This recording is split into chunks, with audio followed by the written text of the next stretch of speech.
Nottingham Forest 0, Chelsea 3. It has been a while since the international break. It's been 2 weeks since we got football. But we are back and Chelsea are back winning. Yes. We only take dubs here. We only take dubs here. And apparently we also only take red cards because we are red card FC, but we will get into that. We knew that Chelsea had to absolutely win this game, and they had the biggest chance of winning this game because things are not looking good for Nottingham Forest and Ange, and they are definitely looking worse now. But we know that Chelsea operate like Robin Hood, take from the rich, give to the poor. It would have been the most Chelsea thing to beat Liverpool and then lose to Forest, but no. We're past those days, right? I hope we are. I hope we are past those days.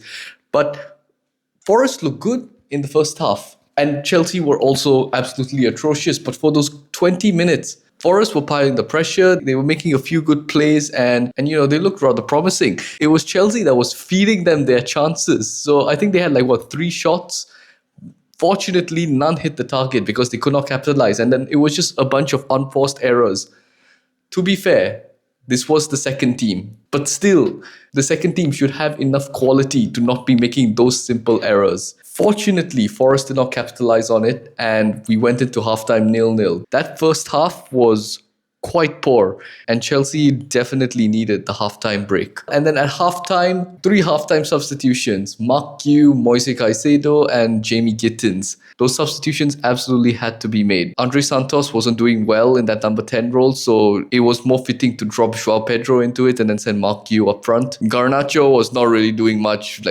I'm not really Garnacho's biggest fan. I think he's quite mid, but yeah, he didn't really do anything, so he came off at halftime for Jamie Gittins.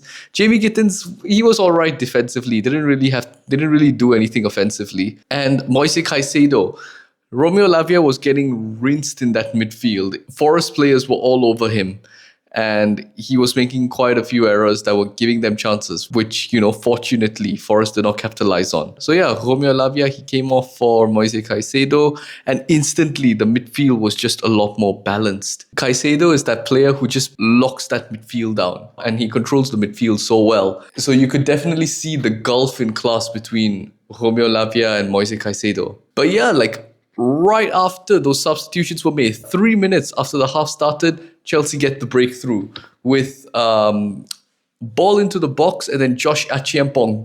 Good old Josh. Good old Josh? Josh is younger than me. Josh Achiampong, getting his first senior goal for Chelsea.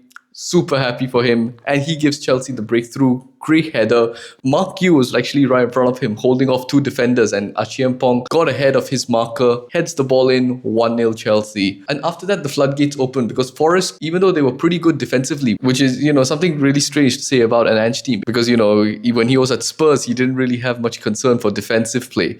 But over here at Forest, he had to do it. And it just wasn't working. And I know it hasn't worked out for him for the last 7 games because he hasn't gotten, it's now 0 wins in 8. I think he's getting the chop. But I wouldn't blame him entirely. This Forest team just does not have the type of players that fits his style of play. So he had to resort to defensive play. And, they were decent for the first half. But then in the second half, they just capitulated after the first goal. And it went to show because that Pedro Neto goal, the goalkeeper should have definitely done better. But what a nice play by Reece James and Pedro Neto. There was enough power on it to get it in. 2-0 Chelsea after 5 minutes after the second half resumed. So by then it was pretty much guaranteed, yeah, Chelsea have got this game in the bag. Although Forest did come very close to scoring quite a few times. That ball from Igor Jesus, it hit the crossbar and then it hit the post.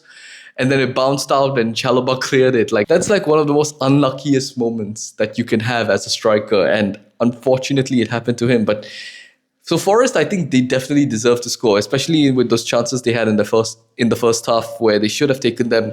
In the second half, they also made chances to try to get back into the game, but it just did not work. The ball was just not going in. Every attack just fizzled out very easily, or they just could not hit the target. And then in the end, the final nail in the coffin, Reece James. He's one of our own. Reece James, he is one of our own. Great ball in by Estevao. And then the defenders just towering over. I don't know who. I think it might have been. I think the goalkeeper might have punched out, but he only punched out as far as Reece James slot in 3-0. Thank you very much. Good night. All the Forest fans leaving as if there's a fire drill in the stadium. But of course, we cannot end the night without doing our newfound tradition, getting red cards. Malo Gusto, what on earth was that? There was no reason to go in. There was no reason to go in for that challenge. You're 3-0 up, my guy. What are you doing tackling like Sergio Ramos? There was no reason for that. But no, he had to do it because of the tradition. We're now 5 red cards in 6 games. Or if you don't count the Lincoln City game, it's like 5 red cards in a row. At this point, people should start putting bets down on Chelsea players getting red cards. Because it's become a thing. Five red cards in the last 6 games is bonkers. Like, that is mad. 5 red cards in 6 games. The game ends 3-0 to Chelsea. We take home the 3 points. Thank you very much. And yeah, we now move on to Ajax midweek. Chelsea have got a winnable run of games until the end of the month.